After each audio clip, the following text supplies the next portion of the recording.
Hola, hay viajes en los que casi todo no sale según lo planeado. Quizás esto sea lo que los hace más memorables.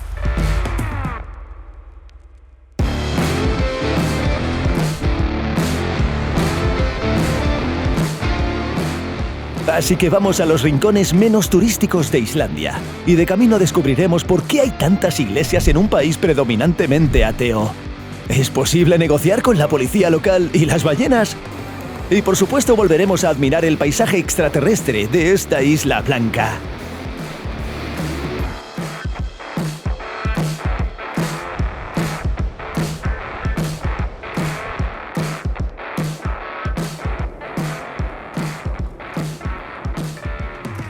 Por entrar en contexto, este viaje tuvo lugar hace un año. Al principio, un grupo grande de amigos en autocaravanas recorrimos la isla por la famosa circunvalación número 1. Y fue un viaje increíblemente enriquecedor en el que Islandia nos mostró probablemente todas sus maravillas naturales. Ya hay un vídeo sobre esto. Y luego todos nos fuimos a casa, y Boris y yo nos quedamos una semana más y organizamos el transporte. De hecho, ese fue el final de la historia. Bueno, como el vídeo anterior sobre Islandia, comencemos presentando a uno de los principales protagonistas de este viaje.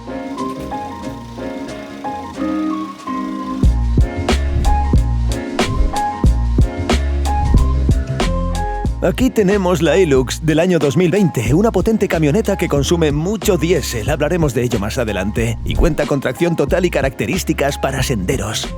¿Sabes? Nuestro Toyota tiene una función para mantener la distancia con el coche de delante. Vaya. Para Islandia esta función es tan útil como los intermitentes de un BMW, en mi opinión.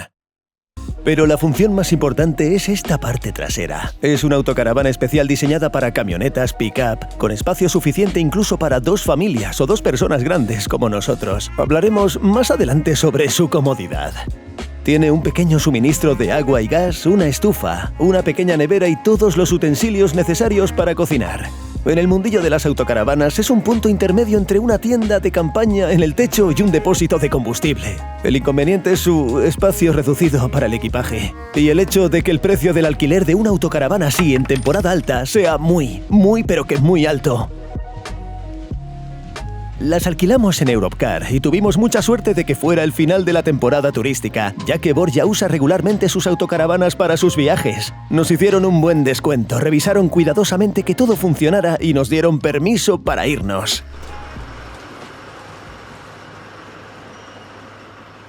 Mira, los anteriores eran alemanes.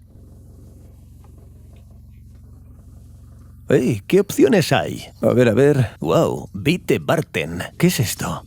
¿Qué es esto? Ah, sí. Buenos días.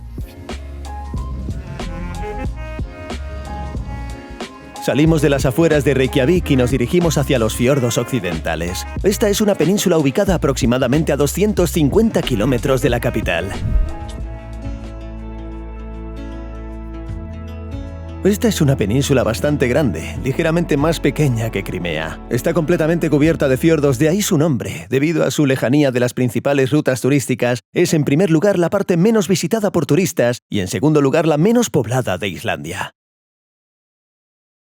A primera vista, los fiordos occidentales no parecen mucho más pintorescos que la mayor parte de Islandia, pero lo que los distingue es la escasa afluencia de gente. Es raro cruzarte con otro coche. Aquí los vemos aproximadamente cada 10 minutos. Y esto no es sorprendente, ya que solo 7.000 personas viven en toda la península.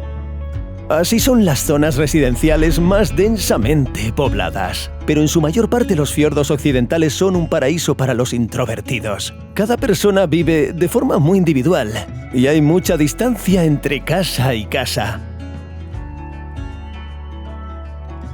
Y además cuenta con toda la infraestructura necesaria para una cantidad impresionante de turistas. Tiene tiendas, campings equipados, pequeñas gasolineras de autoservicio e incluso hay un pequeño aeropuerto propio que vi por pura casualidad al despegar con un dron y girar hacia su dirección. Bueno, todo está conectado por carreteras, a veces asfalto, a veces grava y a veces algo más sinuosas. Los fiordos occidentales son un lugar bastante agreste, y los paisajes circundantes y la experiencia de viajar en coche me recuerdan de alguna forma a Noruega.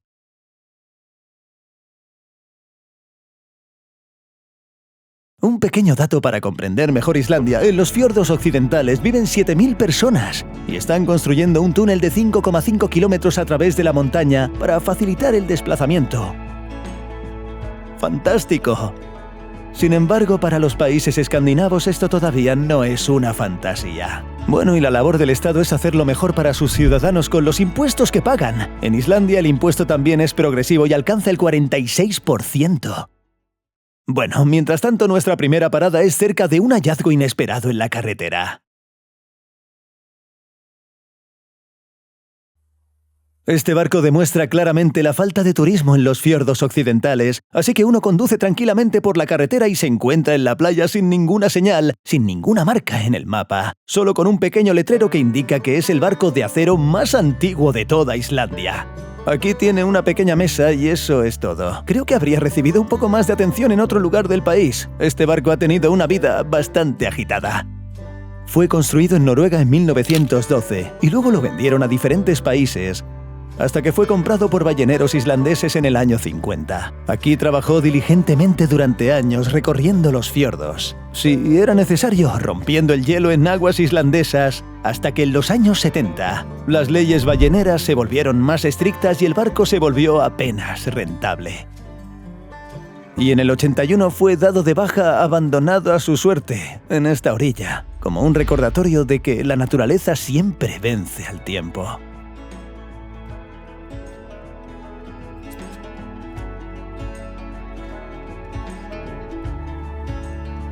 Esta fue nuestra parada más larga del día, ya que pasamos el resto del tiempo en la carretera, porque cuanto más nos adentrábamos en la península, más difíciles eran los caminos, pero más hermosos los paisajes.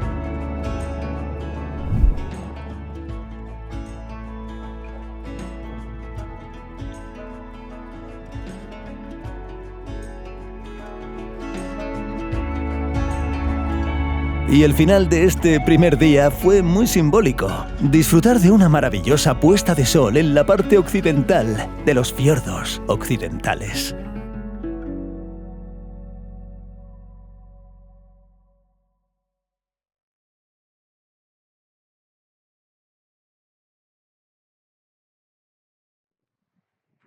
Claro que ver una puesta de sol tan perfecta el primer día es una excelente introducción a un nuevo lugar. Y aquí en el camping, por cierto, parece que incluso hay coches. Los fiordos occidentales no están tan vacíos como parecen. Vale, tenemos que cenar y encontrar un enchufe para recargar energías, y por la mañana os mostraré qué es este lugar al que llevamos viajando tanto tiempo. Además de la maravillosa experiencia de la primera puesta de sol en los fiordos occidentales, también fue la primera experiencia de pasar la noche en nuestra enorme autocaravana.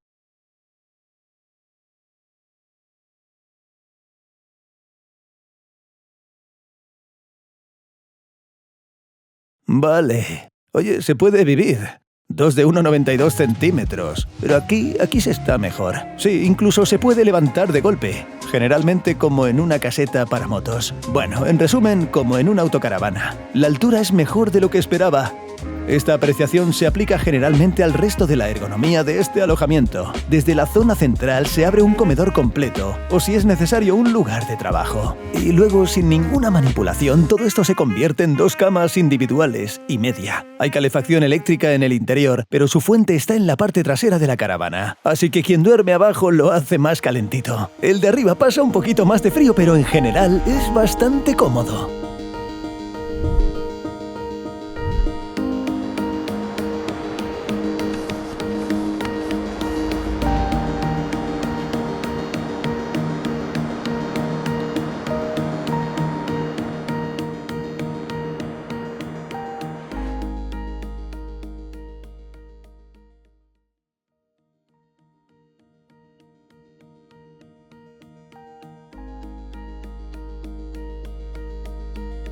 En su mayoría las playas de Islandia son negras, con polvo volcánico o rocosas. Y estas playas de arena tradicionales son bastante raras. Bueno, esta es probablemente su representante más famosa y hermosa, la playa de Rauðisandur.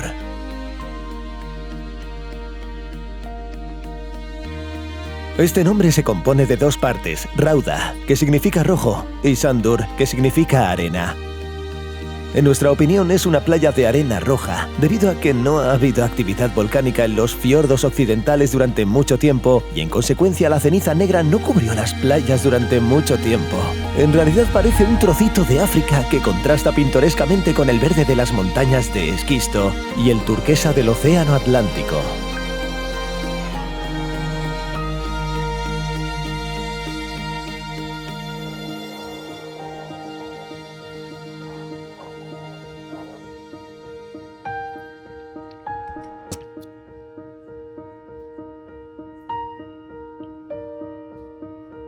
Bueno, no vinimos aquí con teleobjetivos para espiar a otros turistas.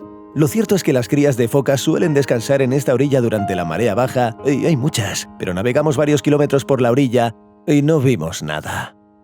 Y digamos que volvimos al campamento, sin ninguna presa viva que fotografiar.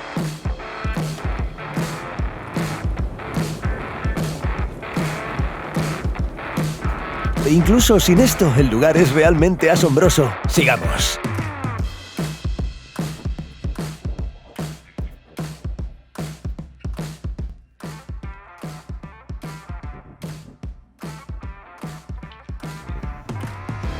Desde la playa hasta nuestro próximo destino, hay unos 50 kilómetros, lo que podría llevar varias horas en coche o autocaravana, pero sin duda, merecerá la pena.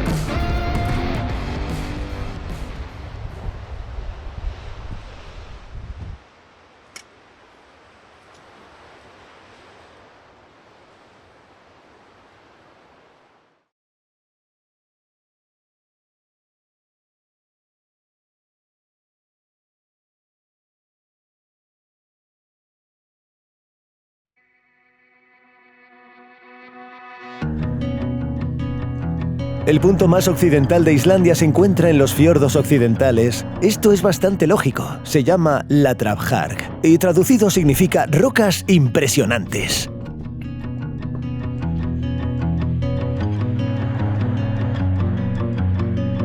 El lugar cumple plenamente las expectativas desde el borde de Islandia. Este es el acantilado más estético sobre el abismo Atlántico.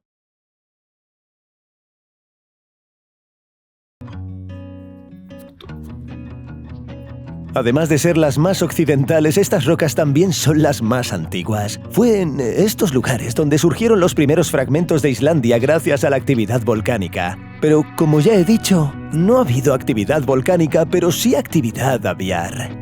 Estos acantilados son uno de los sitios de observación de aves más grandes y famosos del mundo. Aquí se pueden observar diversas aves interesantes, en particular los famosos frailecillos, uno de los símbolos de Islandia.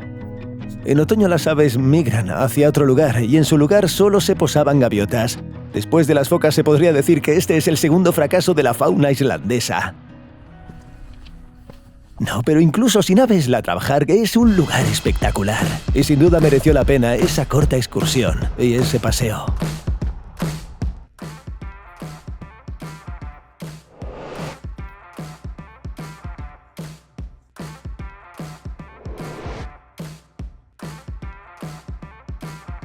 Estábamos listos para dirigirnos directamente a la tercera maravilla natural de los fiordos occidentales, pero no llegamos muy lejos, porque nos detuvo otro descubrimiento tecnológico inesperado. Así que mientras conducíamos sin sospechar nada, allí al lado de la carretera en algún pueblo estaba exactamente el mismo DC-3 estadounidense que en la famosa playa negra de Islandia continental. Bueno, para empezar, Islandia continental no existe, me refiero a la isla principal. Y si el DC-3 de la Playa Negra es el resultado de un accidente aéreo, entonces este avión 191 fue utilizado por el ejército de los Estados Unidos en su base islandesa. A finales de los 70 fue dado de baja y un entusiasta local de alguna manera lo arrastró hasta aquí, a su pequeño museo de maquinaria antigua.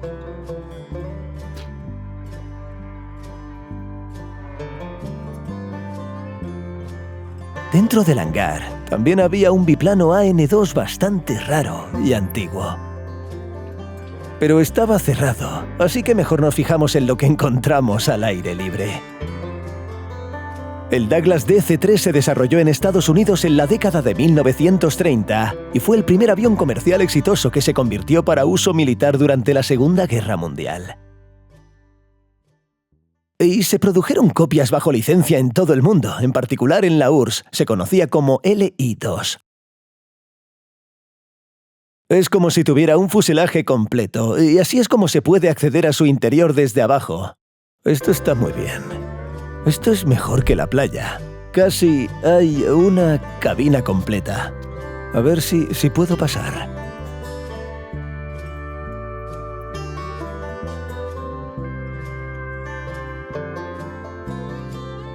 La popularidad e influencia del DC-3 es innegable. Los pilotos de la época quedaron encantados con lo cómodo y futurista que era el avión en aquel entonces. Y a pesar de que el modelo tiene casi 100 años, el DC-3 todavía se está modernizando en algunos lugares y se utiliza en pequeños vuelos regionales y exhibiciones aéreas en diferentes partes del mundo. Una verdadera leyenda de la aviación encontrada por pura casualidad. ¿Continuamos, capitán?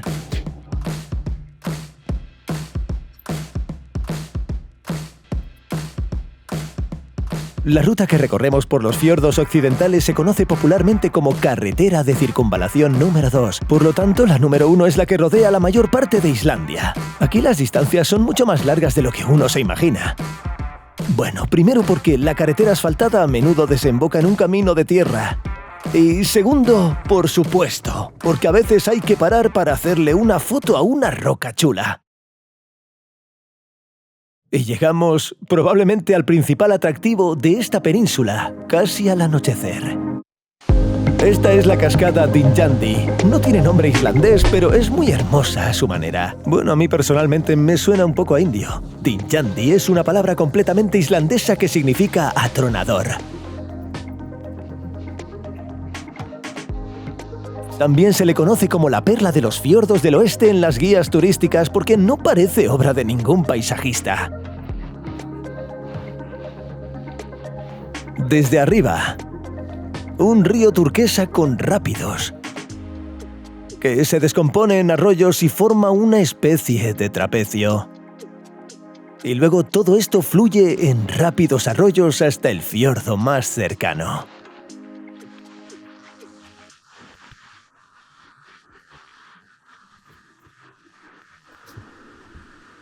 Y definitivamente valió la pena caminar 20 minutos hasta su base para comprender realmente lo estruendosa, es decir, ruidosa y enorme que es. Por cierto, mide 100 metros de altura.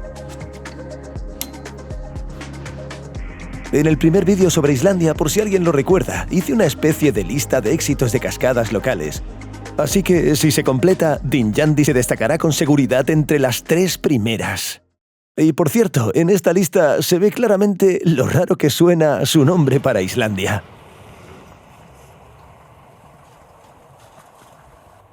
Una cascada preciosa, pero es recomendable poder visitarla mejor de día.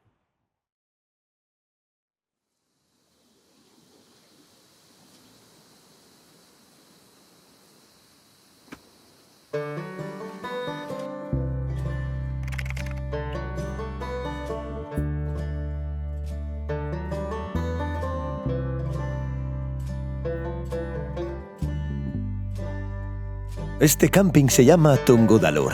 Les encantan los nombres raros y fue el más cómodo de todo el viaje por Islandia. Nos preparamos café por la mañana, desayunamos en la cocina y empezamos a hablar de nuestros planes. Añadimos un día más y buscamos cosas más interesantes. O simplemente cerramos la circunvalación número 2 y abandonamos la península. Y el clima nos ayudó a solucionar este problema. A juzgar por el pronóstico, ya hemos gastado el depósito para un tiempo más o menos despejado en los fiordos occidentales, y qué suerte haber podido ver sus 3 atracciones principales bajo un cielo relativamente despejado. Nos queda un viaje muy largo para la segunda parte.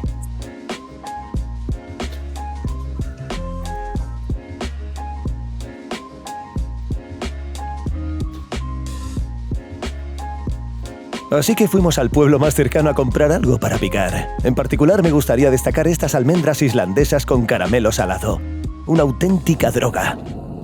Y emprendimos el camino hacia la salida, que estaba bastante vacío y llano. Por lo tanto, Borja se permitió aumentar un poco la velocidad hasta que las luces de la policía parpadearon en el espejo retrovisor.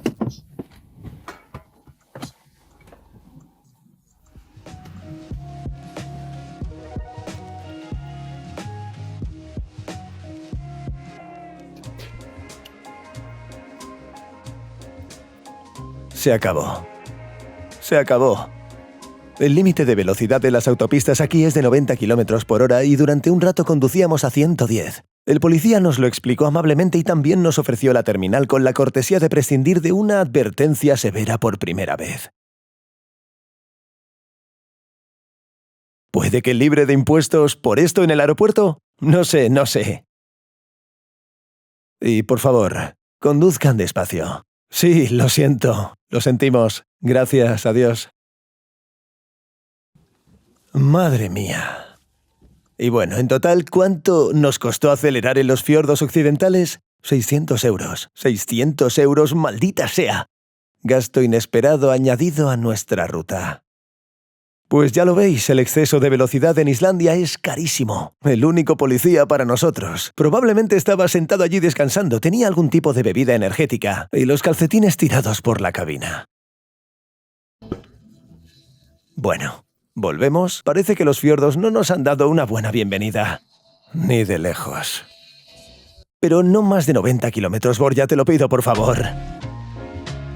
Así que nos alejamos más despacio de la península y descubrimos en el supermercado que este no era el final de nuestra aventura financiera.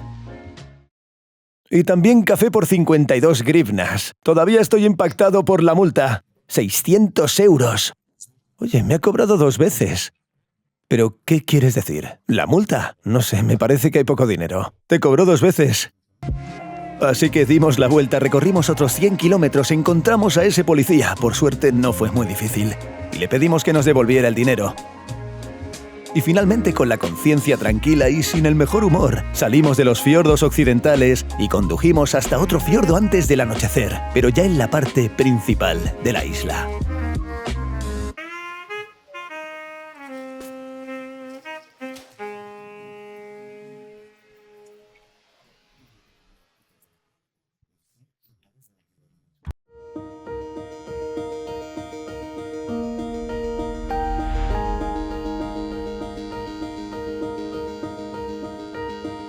Nos mudamos al norte de Islandia, al pequeño pueblo pesquero de Höganäs. Aquí viven solo unas 100 personas y el entorno es ideal. Cae lluvia y nieve del cielo. Hay una especie de dracar vikingo. Pero esta ciudad es famosa porque, por primera vez, en todo el país, comenzó a llevar turistas a avistar ballenas en el fiordo. Y, debido a la proximidad del pueblo a su hábitat, los precios de las excursiones están entre los más altos de Islandia. Y pagamos 63 euros por persona. Así que nos vistieron con auténticos monos de expedición con los que al parecer incluso se puede navegar hasta la Antártida y nos indicaron que ya embarcábamos.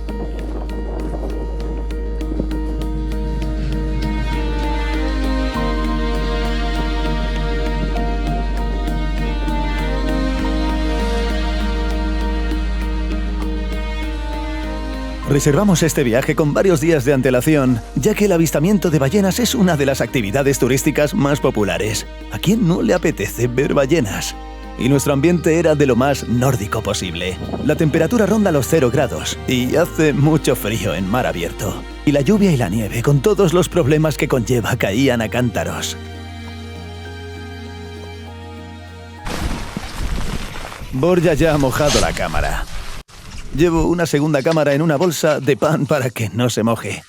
Todo por las ballenas. Y una hora después de empezar, alguien salió a recibirnos.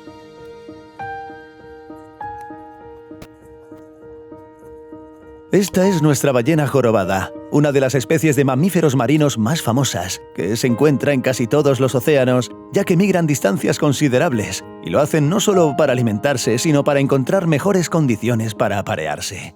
Por cierto, también son conocidas por sus cantos nupciales sobrenaturales.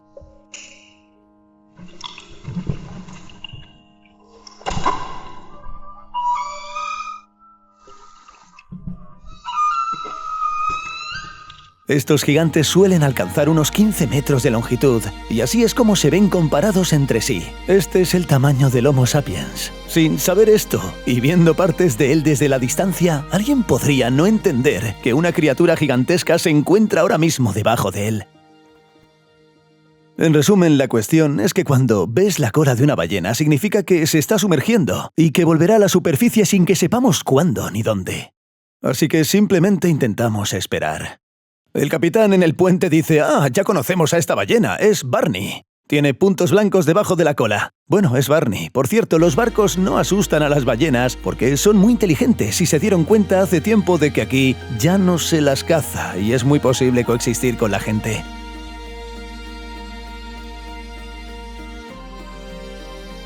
Bueno, esta cacería fotográfica duró unas 3 horas y la expectativa, por supuesto, era el famoso salto de la ballena jorobada. Pero yo tampoco tendría tanta prisa con este tiempo. Saca la cabeza del agua, así que esto es lo más cerca que la tuvimos. Y durante el regreso a la base se pensó que este era el tercer fracaso animal de Islandia, pero en realidad no todo es tan malo. ¿Con qué frecuencia los ves saltar? Los vemos saltar en aproximadamente el 1% de los tours a los que vamos, así que no somos perdedores en absoluto. No hay perdedores. O sea, nunca sabemos cuándo va a suceder, es natural, es una lotería. Al menos ganamos algo. Conseguimos una ballena preciosa a la que llamamos Barney, así que esto es un éxito, genial, gracias. Gracias también, nos vemos. En general no se puede decir que haya sido un fracaso, pero podría haber sido un poco más seco y cálido. Y resultó que llovía, y entonces subimos al barco. Forma parte de una gran tormenta que ahora cubre Islandia como una cúpula. Tuvimos suerte de tener tiempo para navegar. Seguimos y avanzamos un par de kilómetros hasta un camping mejor equipado, donde pasamos el resto del día en nuestra guarida. Vale, bromear con el clima y los vientos islandeses, sobre todo con una rampa tan alta en el coche, es solamente para los más osados. No sé si se ve la cámara, pero ahora el remolque simplemente se balancea como un barco en una tormenta. Así son los vientos islandeses.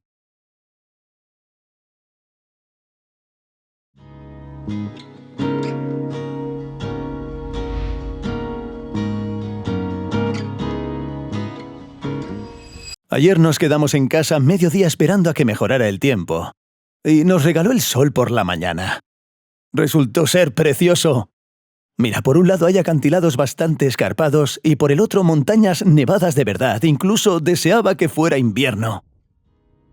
Pero no nos quedaremos aquí mucho tiempo, porque mientras el tiempo lo permita, tenemos que seguir adelante.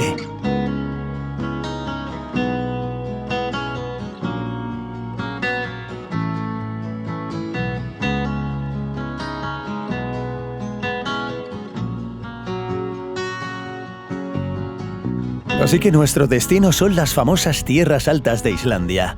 Esta es una extensa zona en la parte central de la isla considerada legalmente la más pintoresca, pero pocos turistas llegan allí, principalmente porque no hay carreteras asfaltadas y solo se puede acceder en vehículos 4x4. Incluso está escrito en un texto directo en el Congreso sobre las llamadas carreteras F de grava. En cuanto nos dirigimos hacia ellas empezó a nevar de nuevo y los caballos islandeses que nos encontramos en el camino empezaron a parecer de lo más cinematográfico.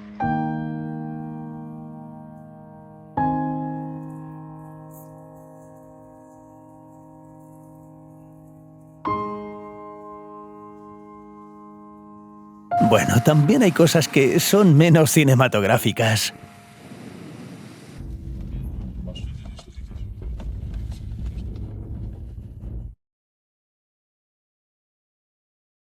La nieve se mezcla con la lluvia. La temperatura bajó a unos 0 grados, pero 3 hechos nos mantienen en un buen camino. El primero es que las carreteras siguen oficialmente abiertas y en Islandia, de alguna manera, esto se gestiona como corresponde. Si fuera peligroso, las cerrarían. El segundo, según el pronóstico, debería hacer sol. Y el tercero, en nuestro estado de ánimo, si acaso esperaríamos a que pasara el mal tiempo. Sin embargo, no hubo necesidad de esperar porque literalmente en media hora salió el sol y comenzamos a subir las tierras altas con aún más confianza.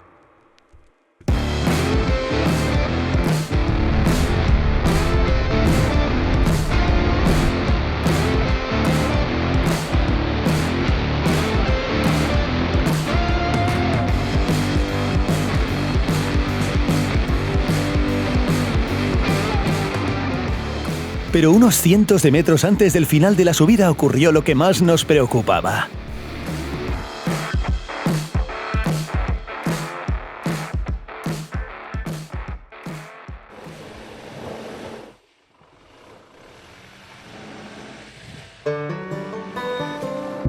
En primer lugar, no comprobamos si llevábamos cadenas en las ruedas, pero nadie se esperaba esta tormenta y que la nieve se acumulara tan repentinamente hasta la rodilla.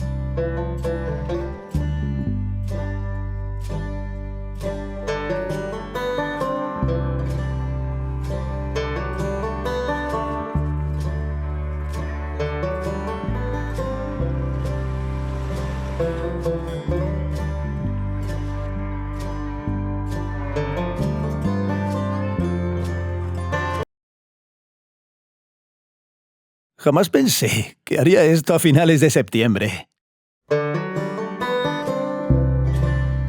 Bueno, salimos con bastante facilidad, pero decidimos no arriesgarnos más con una subida y rodamos en dirección contraria.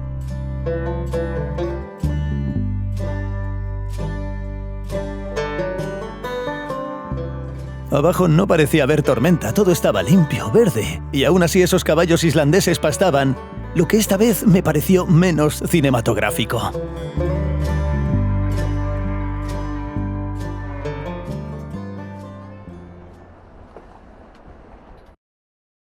Nos vamos de aquí con las lágrimas en los ojos, porque hay nieve en la montaña, y como ha demostrado la práctica, mucha nieve, pero abajo solo hay un verde esmeralda. Pero no pensamos dejar de intentar llegar a las tierras altas, pero para ello tenemos que hacer un pequeño desvío. Los senderos hacia las tierras altas también parten del sur de Islandia y para llegar allí volvimos a la carretera de circunvalación número 1 y nos desviamos a través de medio país.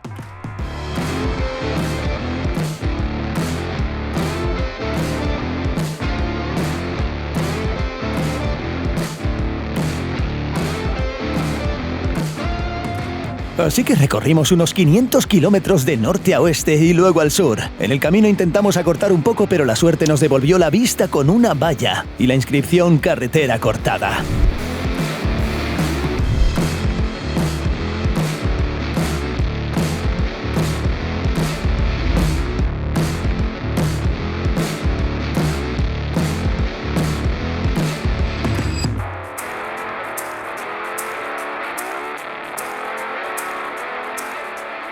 Fue un día muy largo, de auténtico viaje por carretera, y lo completamos de la mejor manera.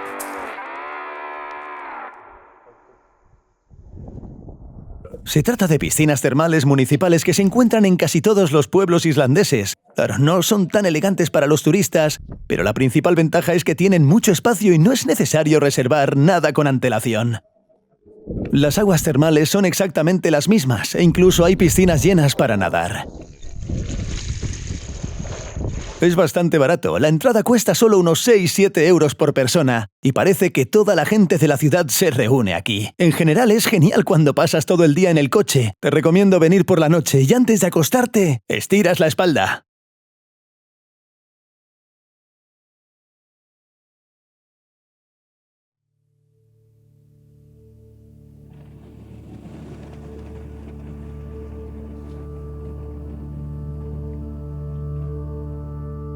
Islandia, como un organismo vivo, se burla de nosotros. Salimos de norte a sur, condujimos todo el día por este país y el clima era simplemente más hermoso. Entramos en las tierras altas desde el sur y aquí alrededor comenzaba una auténtica fargo islandesa.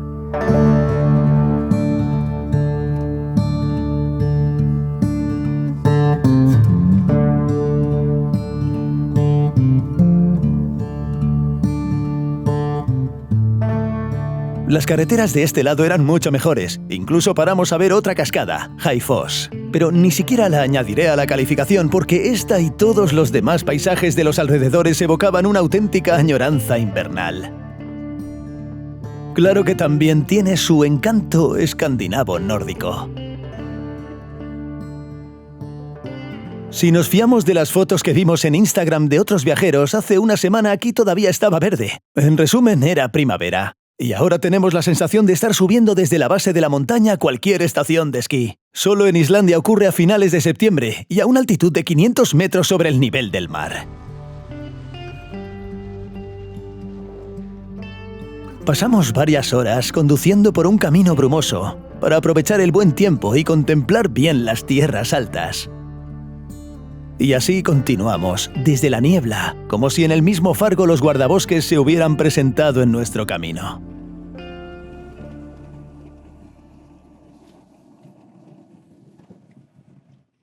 Nos explicaron que las carreteras estaban cerradas, pero que era cuestión de 1 o 2 días, porque este año, al parecer, nevó bastante pronto. Y nos sugirieron que diéramos la vuelta porque sacar a los turistas perdidos de la nieve no estaba entre sus cosas favoritas.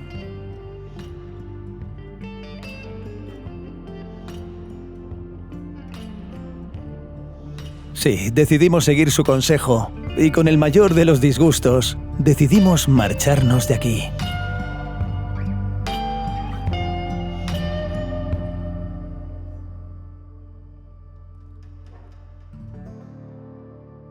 Pero no significa que os vayáis a quedar sin contenido sobre las tierras altas.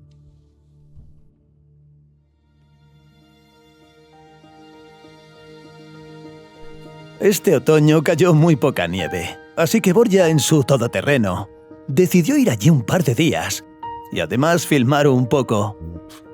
Y como vosotros me convierto en espectador, deseando que algún día pueda volver a visitarlo.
Así que decidimos descansar un día después de unas excursiones por la nieve en la capital más septentrional del mundo. En general sombría y un poco húmeda. Sí, Reykjavik nos dejó una experiencia muy agradable. En la ciudad y sus alrededores residen aproximadamente 2/3 de la población total de Islandia. Pero en cifras absolutas la población del distrito es de tan solo 130.000 habitantes. No, y parece que no podemos hablar de ningún problema urbano grave. Me apresuré para cerrar mis principales atracciones turísticas. Primero, probar el shawarma local preparado con el famoso cordero islandés, con un adobo muy peculiar, con un toque de canela. Este fue el shawarma más caro de mi vida. 325 grivnas. Pero está buenísimo. En segundo lugar, contemplad el edificio arquitectónico local.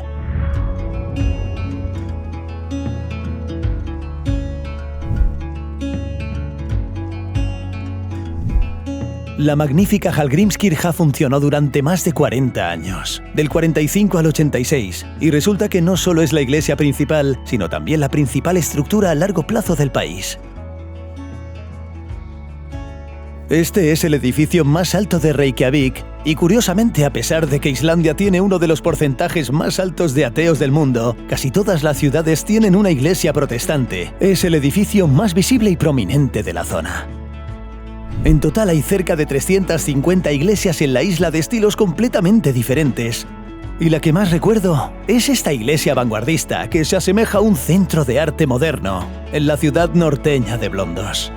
Pasamos por delante de ella 3 veces durante nuestra estancia en Islandia, y una de ellas incluso presencié la aurora boreal desde ella. Como dicen, ¿cómo se sienten ahora ateos? Así que la proporción es de aproximadamente una iglesia por cada 1000 habitantes, lo cual es bastante. La razón de esta cantidad es que hace medio siglo en Islandia había serios problemas de carreteras. Por lo tanto, la iglesia luterana intentó facilitar el acceso a las iglesias a su público objetivo, colocándolas en cada esquina. Aquí está, por ejemplo, una iglesia muy elegante en los desérticos fiordos occidentales. Y aquí está esta pequeña iglesia en la península de Snæfellsnes, a la que de hecho nos dirigimos después de Reykjavik. Se encuentra entre la capital y los fiordos occidentales y es un lugar genial para una excursión de un día por carretera. Y justo nos quedaba el último día del alquiler para visitarlo y hacernos una idea general del viaje. Y empezaré con los resultados de nuestro transporte y alojamiento. Como ya he dicho, alquilar un tanque así cuesta una barbaridad de grivnas. Además, por supuesto, del consumo. En 7 días recorrimos aproximadamente 3.000 kilómetros con un consumo de 15 litros a los 100. Pagamos solo un combustible, unos 750 por 2. Bueno, la historia no es para nada económica, pero ofrece una libertad y flexibilidad increíbles para moverse por Islandia. Pero a veces es necesario literalmente ajustar el viento. ¡Maldita sea! Viento. Es brutal. Ese día, el viento del océano arreció tanto que hizo que el coche se saliera de la carretera. En lugar de levantar drones, simplemente sostener la cámara en las manos fue bastante problemático. El clima, por supuesto, jugó un papel importante en este viaje, pero es una parte integral de la experiencia en este país. En general, la península de Snæfellsnes es como una maqueta de toda Islandia. A la izquierda hay montañas nevadas y un lago. A la derecha, una hermosa playa volcánica. Aquí también se encuentra la roca más famosa y probablemente la más fotografiada en Instagram del país, el llamado sombrero de mago. Es lo primero que aparece en Google si buscas información sobre Islandia. Un dato interesante es que bajo esta montaña se encuentra una de las 5 prisiones islandesas. No tiene vallas ni rejas y solo tiene 23 celdas. La prisión de Kvíabryggja describe con gran elocuencia la tasa de criminalidad en la isla.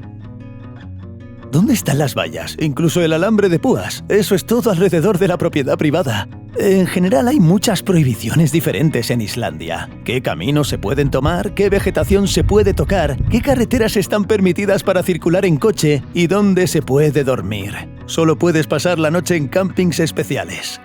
Infringir esta norma te llevará a una multa severa, aunque, si lo recuerdas, actúa con honestidad. Pero sobre todo gracias a estas estrictas restricciones, la naturaleza de Islandia sigue apareciendo como un fondo de pantalla, incluso a pesar de la constante afluencia de viajeros. Voy a ser sincero, no creo que viviese aquí permanentemente. Porque si estos lugares se convierten en tu vida cotidiana, ¿qué más podría sorprenderte?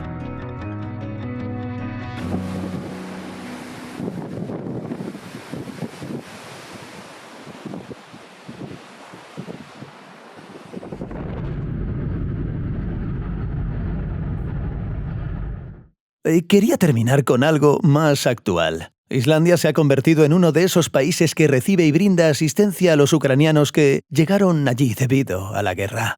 Solo había un cupo de 2.000 personas y al momento de crear este vídeo, 22 de diciembre, solo 1,5 lo usó.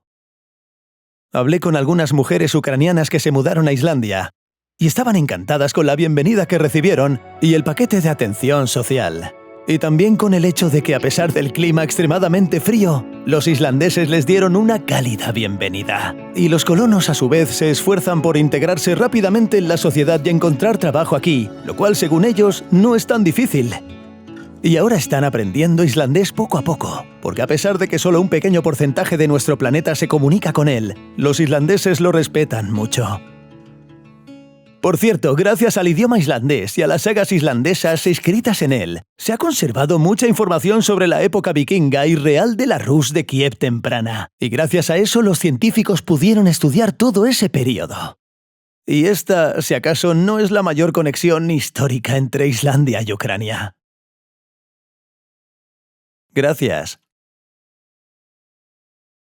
Gracias número 2. En consecuencia, gracias número 3 al Estado islandés, que aceptó con gusto a nuestros conciudadanos que huían de estas alarmas. Gracias número 4 a la naturaleza islandesa que en esas 2 semanas y media rompió fácilmente todos mis esquemas. Y gracias por supuesto número 5 a vosotros por ver mi contenido. A juzgar por los comentarios que aparecieron regularmente en algunos de los vídeos, supongo que esperabais esto con bastante expectación. Espero que en mayor o menor medida se hayan cumplido vuestras expectativas. Bueno, como siempre, nos vemos pronto en el próximo vídeo.